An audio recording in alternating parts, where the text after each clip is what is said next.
गागर में सागर, पड़म में भारत।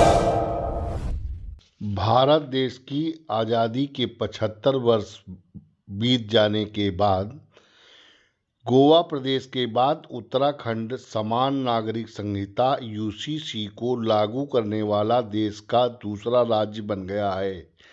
यूसीसी उत्तराखंड में लागू होने से भारत के कुछ लोग इसका विरोध कर रहे हैं, जबकि आने वाले समय में ये बिल मध्य प्रदेश, राजस्थान, हरियाणा, उत्तर प्रदेश, बिहार सहित अन्य प्रांतों में भी लागू किए जाने की संभावनाएं प्रबल दिख रही हैं।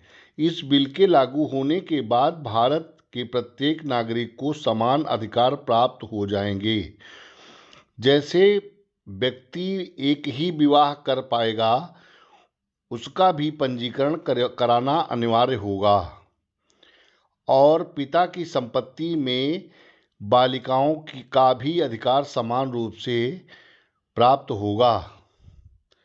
एक विशेष समुदाय के लोग जो 3 तलाक हलाला निकाह का प्राविधान के चलते अभी तक महिलाएं परेशान होती थीं, अब उन्हें परेशान नहीं होना पड़ेगा, क्योंकि इस यूसीसी कानून लागू होने से प्रत्येक भारतीय नागरिक, चाहे वो महिला हो या पुरुष हो, उसे समान अधिकार प्राप्त होगा। कुल मिलाकर समाज में यूसीसी लागू होने से प्रत्येक भारतीय महिला पुरुष खुशी से झूम रहे हैं। वहीं इस बिल को लेकर एक खास समुदाय के कुछ लोग दो धड़ों में देखे जा सकते हैं। इस कानून के लागू होने से मुस्लिम माताएं बहनों में खुशी की लहर देखी जा सकती है और वहीं कुछ मौलवी इसका समर्थन करते देखे जा रहे हैं तथा कुछ एक मौलवी इसे समाज में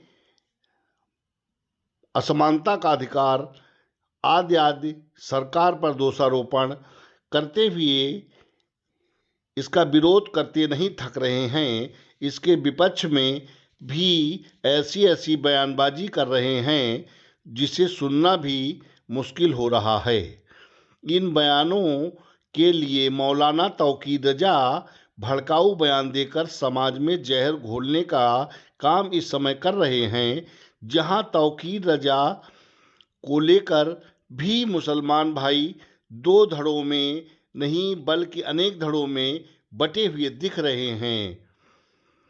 तौकीर रजा का बयान है कि मुझे अगर न्याय न मिला तो हम लोग अपनी सुरक्षा करने के लिए खुद मुसलमान जिम्मेदार होगा और मुझे परेशान किया जा रहा है, यानी कि मुस्लिम समाज को परेशान किया जा रहा है।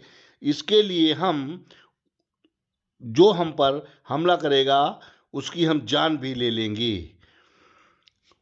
उनका कहना है यूसीसी पर कि जबकि भारत में मुस्लिम पर्सनल लॉ कानून पहले से ही लागू है, तो दूसरे कानून की आवश्यकता ही क्या है।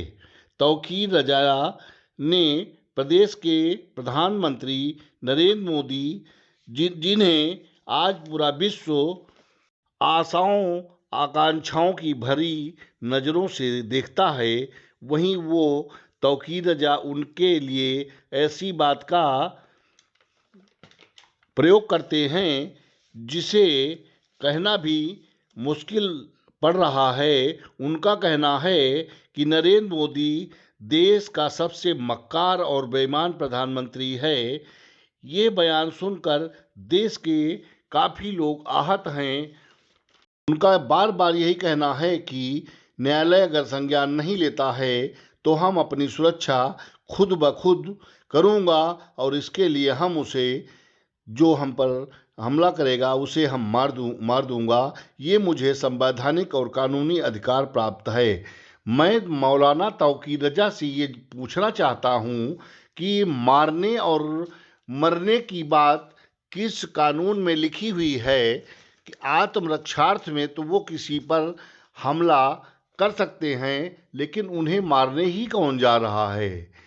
जिसे वो पूरे कौम को, मुस्लिम समाज को भड़काना चाहते हैं, ये उन्हें शोभा नहीं देता। क्योंकि एक पढ़े लिखे शिक्षित मौलाना को चाहिए कि वो समाज में एकता, मानवता, भाईचारे की बात करे, वहीं वो बीच में एकता भाईचारे की भी बात कर देते हैं।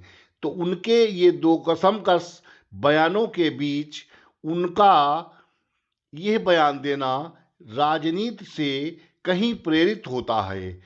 इसके नेपथ्य में जाइए तो ये ऐसा लगता है कि ये कांग्रेस की काली करतूत है, जो आज़ादी से लेकर 60 वर्षों तक करती आई और अपनी वोट बैंक के रूप में मुसलमानों को हथियार के रूप में प्रयोग करती रही, और मुसलमानों को कभी भी न्याय देने के लिए कोई कानून नहीं बनाया।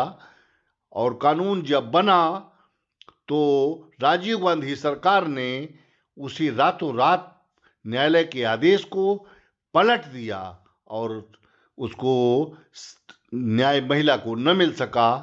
तो अब ऐसे में तौकीर रजा के बयानों की लोग भर्त्सना कर रहे हैं, और यूसीसी लागू होने से आज़ादी का अभिप्राय बताते हुए कह रहे हैं कि आज़ादी का अभिप्राय समान नागरिक संहिता यानी कि यूसीसी लागू होने के बाद भारत के प्रत्येक नागरिक को प्राप्त होगा।